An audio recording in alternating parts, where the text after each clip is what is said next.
Okay. My camera died, so we're, in the meantime, we're gonna go and try and find a windbreaker for our shoot today. So welcome. We are doing a shoot. Hopefully it doesn't rain. Yeah. We'll see. We'll take you with us. We're gonna go to Valley Village. Valley Village Hall. Woo!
Okay, we're done. Yes. That We're done. That was a fucking long day. Yeah, we just finished shooting on the balcony. That was very interesting. So I will show you the photos, and that's Kai barking in the back. But yeah, thanks to Julia for coming and shooting. It was fun. Putting up with me and going to Valley Village. We did haul, we did Valley a Village nature Hall. walk, and then we did shoot, and then we did like more 12 different shoots in one. Yeah, thanks for watching. Yeah, we'll see you in the next video. All right, so we're going to take some of these photos that we took of Julia and we're going to bring them through Photoshop.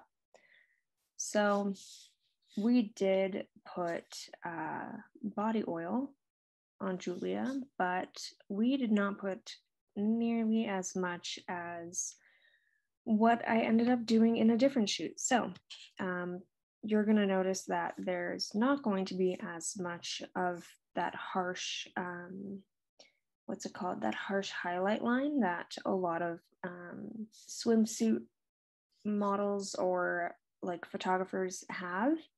For example, there's a few people on YouTube that shoot swimwear as well, and you'll notice they have that really harsh line for the highlight because they just douse people in body oil or sunscreen, which again, this is me.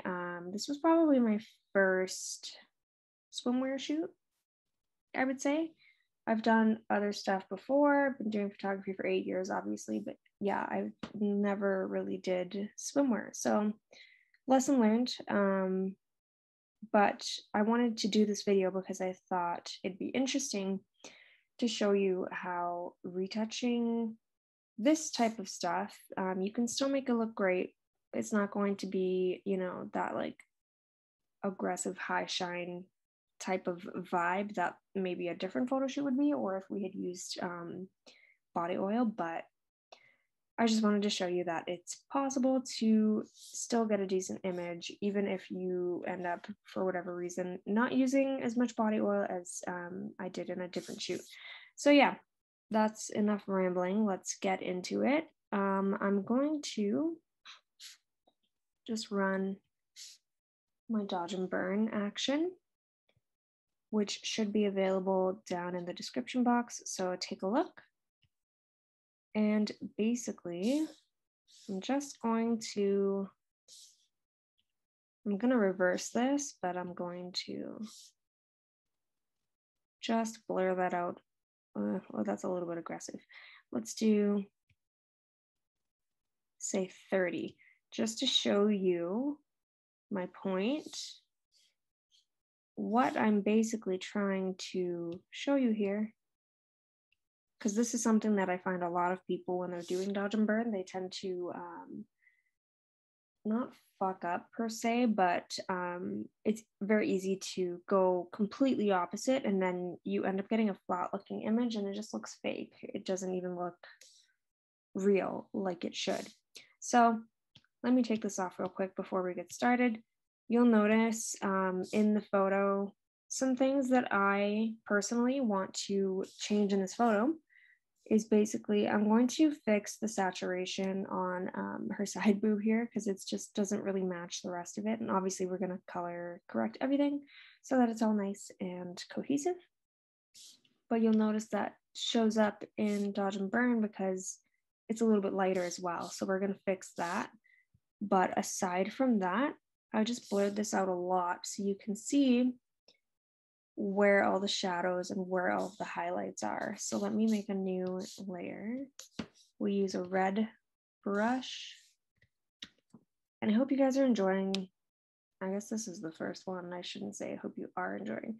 I hope you enjoy this bit of a breakdown because I feel like so many people do videos and they show you how to retouch or they do the dodge and burn and stuff, but nobody kind of breaks it down and really analyzes it. And I found, at least when I was starting out doing beauty, that I had a really hard time because people would show you how they dodge and burn, which like you can show somebody how you do something, but if you don't troubleshoot it, it's a lot harder to learn, if that makes sense. So I'm kind of going through this to hopefully help you understand why some photos look different than other people's, because now that I feel like I kind of have it down, and I'm still learning every single day, but it's one of those things that I'm like, wow, if I had known this when I just started, this would have been a lot faster. So I'm just gonna like briefly brush in. We're gonna change the opacity of this because I want to show you guys, like I want you to be able to see it, but I'm just kind of like real motherfucking quickly going through with kind of where I would want my highlight. And then let's use a green for the shadows.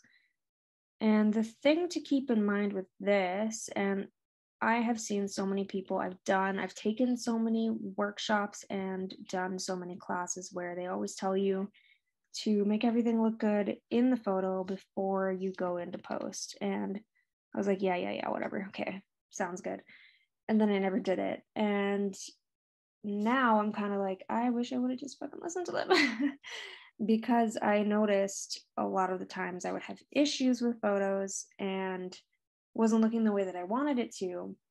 And I've come to realize, and this probably to a lot of people seems really obvious, but it was one of those things that for me, it took so long to realize like, oh, yeah, if you don't shoot it the way that you want it, you can only do so much in Photoshop. Like, yeah, it's powerful, but to an extent. So I'm just showing you guys here what I'm talking about. I put the shadows in green. The red are the highlights. And if I take this off real quick, you'll kind of notice the photo does actually kind of follow those guidelines anyways. You'll notice like under here, it's a lot darker. And then obviously right here, because her arm was on top of her leg. So there's obviously going to be a shadow. I think a lot of people, when they start retouching, they immediately want to like flatten this out and put like a highlight in the center like this and then shadow right on the side. But instead of following the natural shadows and highlights that are already there for you, they just point blank like get rid of the shadow under here, get rid of the shadow here, and just like fill it in and make it look super 2D and kind of fake.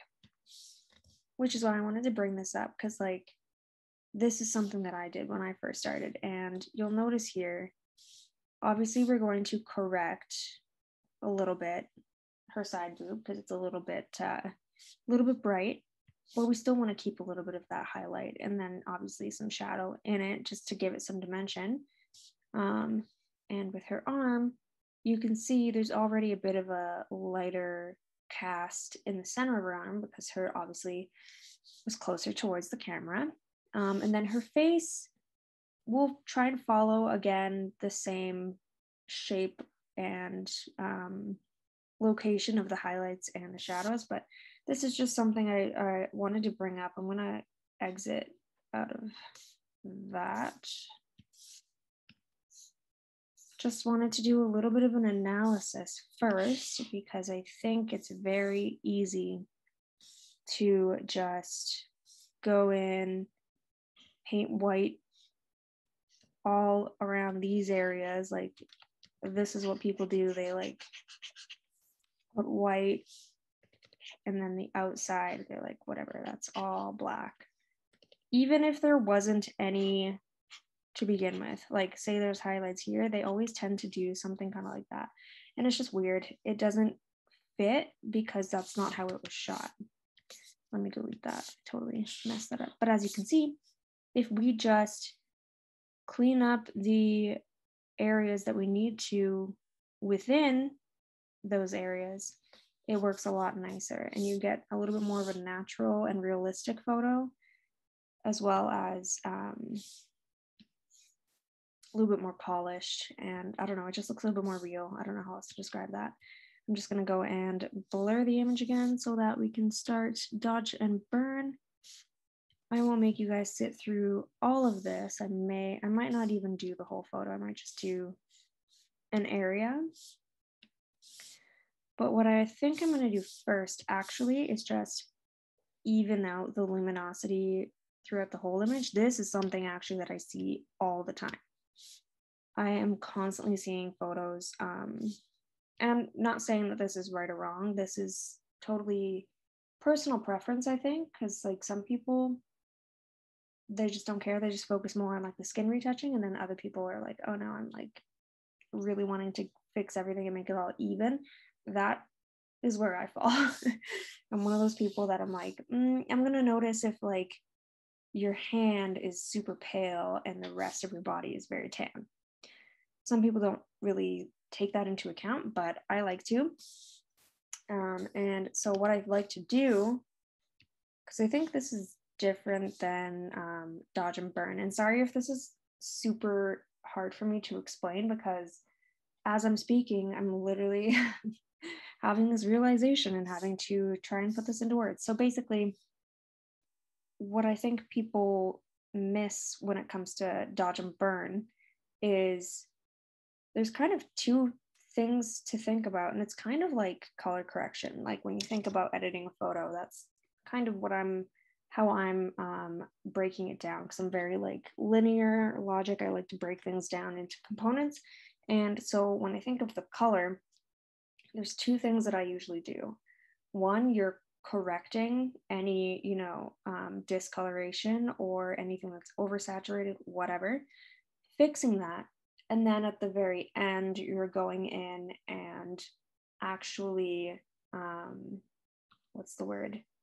color grading, like fixing the overall tone of the whole entire image. And while it is kind of different for dodge and burn, I do feel like I approach that in somewhat of a similar way, at least now that I've kind of learned a little bit more about it and stuff. That is the way that I have approached it, and it's worked a lot better for me. So basically, same sort of thing. There's two kind of different ways that you could approach dodge and burn. And I think a lot of people, when they go in with dodge and burn, they just want to like fix everything, and they like almost like totally reshape the whole photo, which is something that like I know a lot of people say it and it seems so simple, but you actually really don't need to completely reconstruct somebody's face. It looks really good if you actually just leave what you can and then focus on like the minor, like the small, like local dodge and burn, in my opinion. But yeah, the two components that I was kind of thinking of for dodge and burn is one, correcting any luminosity issues in the skin. So like for me, this biggest thing here would be just like her side boob here, basically, because everything else pretty much roughly even, like slightly different hues or like saturation levels, but not overly lighter or darker. So that would be something I would want to fix first, and then I'm going to go in and do the actual cleanup process of dodge and burn. So yeah, I think just like focusing on those kind of areas. So one, fixing any like really bad, obvious luminosity issues, and you could go into at that point, honestly, and like, what's the word? You could go in at that point when you're fixing any other luminosity issues, and you could go in if anyone had like a very large blemish or something like really wonky that you kind of wanted to fix, you could do that at that point. The reason I was talking about this is because I'm going to be doing 2 different dodge and burn layers. I'm just going in right now. This is kind of like global dodge and burn. I'm just a couple like minor areas that I kind of wanted to even out. You don't have to do this, but I kind of thought it looked a little bit, yeah, I kind of like that. It kind of looks better than before. I'm just going to bring this down back to 1. Just because of where the highlights are placed, or in the photo, I should say. Let's see. Yeah, because I fixed a little bit of her side boob issues, which is totally perfect. I'm going to bring that up to 4. And just with a large brush, kind of just down the center. I don't want to do it too much because it's very easy to make it look fake.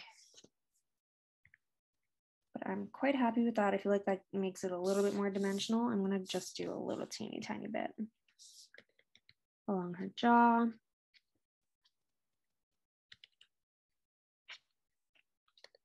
So yeah, I think approaching dodge and burn through like a global / local is literally the best approach. Instead of completely flattening out her butt here and doing something totally different. I think for me anyway, that was like the thing that really changed my mind about how I was retouching, was because I think I was trying so hard to flatten the image out, and I wasn't necessarily doing that consciously. It just happened to be something where I was like, Now you can see I'm kind of adding a little bit more shadow. This is just me playing around, basically. You don't have to do this, but I think sometimes just emphasizing where those shadows are, it makes it look a little more interesting. Let me zoom out a little bit. Yeah, I kind of like that. Just making it pop a little bit more, because there was already shadows there. I'm just kind of deepening them. I think what I'm gonna do is bring that down so that it's not as dramatic. Yeah, I like that. Okay, I'm just gonna, you don't really need to flatten the image. I don't know why, I just got into this weird habit of doing that. You know, some people combine their layers, but I'm just way too lazy to do that. So I just flatten the layer. Sorry. I can't speak and do 2 things at once, apparently. Let's see. Okay, so we're going to be focusing basically just on these kind of very minor inconsistencies here on the leg. Obviously all over the place, but that was kind of the bigger goal. I'm just adding a little bit more blur to this background copy because I find it helps me to not focus too much on certain areas. So I'm going to start on her leg because I think this is going to be where I'm spending the majority of my time. And I'm just focusing right now on any very dark areas that are super obvious to me. And I have a very low flow, just at 1%, because I'm not trying to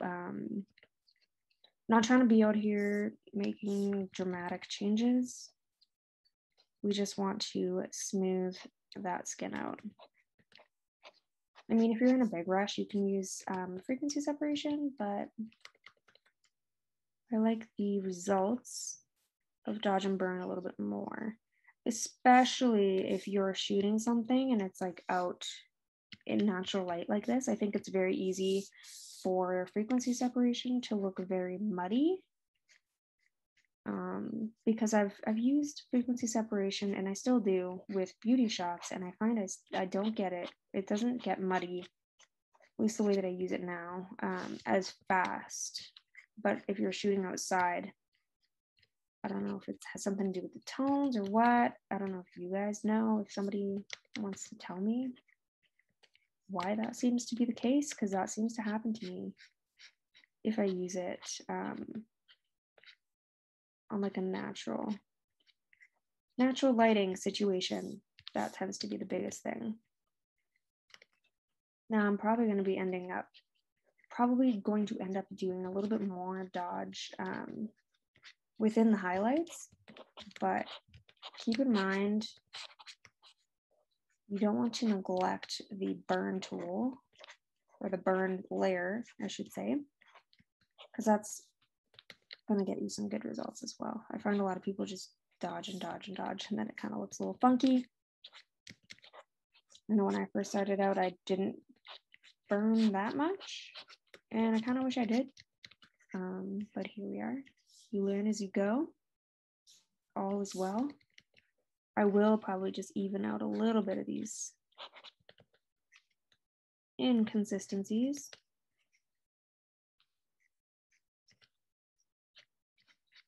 Yeah, so I think your best approach when working with natural light, in my conclusion, sorry if you can hear my stomach rumbling, apparently I'm very hungry.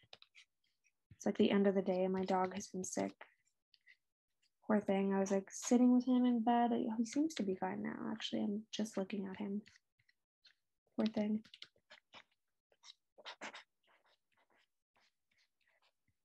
So your best results, I should say, will probably be from using dodge and burn rather than frequency separation. If you can use frequency separation and if you don't feel like it looks muddy, leave me some tips or something below, because I'd be very curious. Maybe I'm overthinking it. Maybe I'm just analyzing the photos too much, but I'm just never satisfied with it, and I can't seem to find a way to use it that doesn't make natural light photos look flat. Dodge and burn seems to be the best way to go. And then worst case scenario, we just have a few color issues to fix, but okay, so this is just like a really quick job.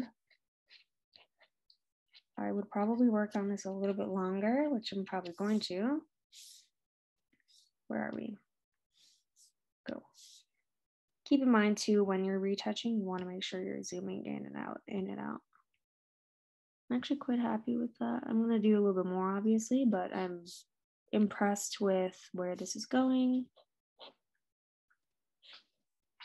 I'm probably just going to do some and speed this portion up, so feel free to keep watching. It's going to be a rather boring time because I'm just literally going to retouch.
right, so this is the final image that I came up with. I may have not decided if I'm going to go back in or not. I did actually end up using frequency separation just a little bit. I actually don't mind it. Again, if I had the option to do something a little bit more dramatic, I probably would. But considering the shots that we took, I'm quite happy with how this turned out, considering the location we were using, which if you saw the footage before this, you know we were shooting at some random hill. So I'm quite happy with how this turned out considering.